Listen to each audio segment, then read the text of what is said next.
Mula sa kanilang inspiring kwento, nakakatuwang challenges, hanggang sa relatable na videos, hindi lang sila nanay sa bahay, kundi certified content creators din na kayang sumabay sa mga trending na pakulo. Tama yan, Diana, ang kanilang energy at humor, panalo. Kaya mas kilalanin pa natin ang nagbibigay aliw, inspirasyon at good vibes sa ating feeds. Sina Mami Evangeline Mendoza at Veronica Mendoza. Good morning, Mommies! Good morning! Good morning! Alright, Mommies, ilang Good taon na po morning. kayo at Rise kailan and po kayo shine.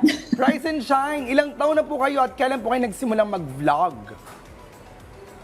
Ako, I am 49. Mag-50 na ako sa March 28. So, Diba? it's my golden year.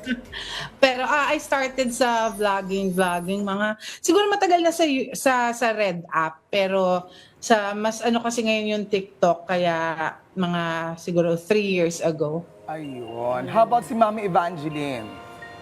Ako I'm grateful to be 51.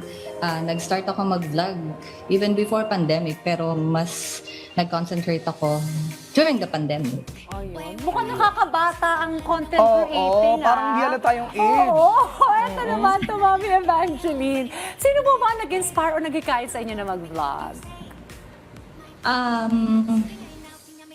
Siyempre, women my age na at saka yung family, mostly family kasi living abroad, nami-miss ko sila.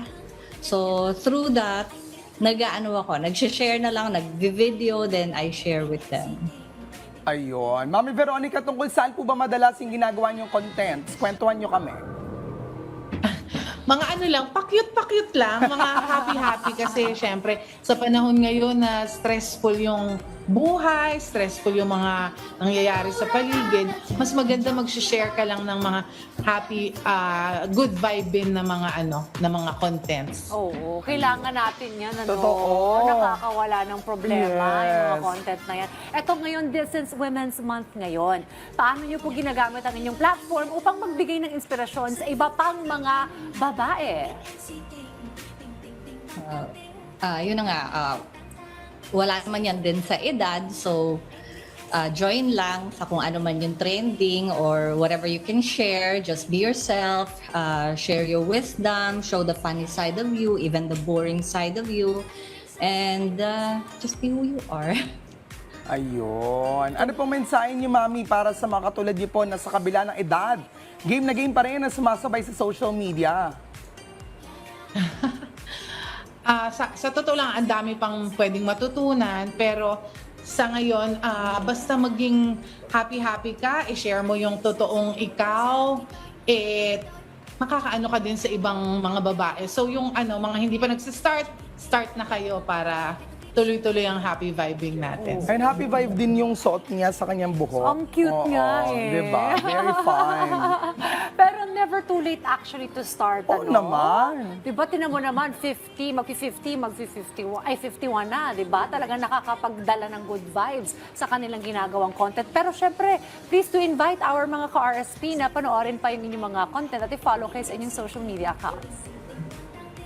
Yes. Ako, you can follow me sa TikTok tsaka sa Instagram, Revolver, kasi may H yung mga yun, Revolver. And you can also check my Facebook account na Veronica Cruz Mendoza. Thank you!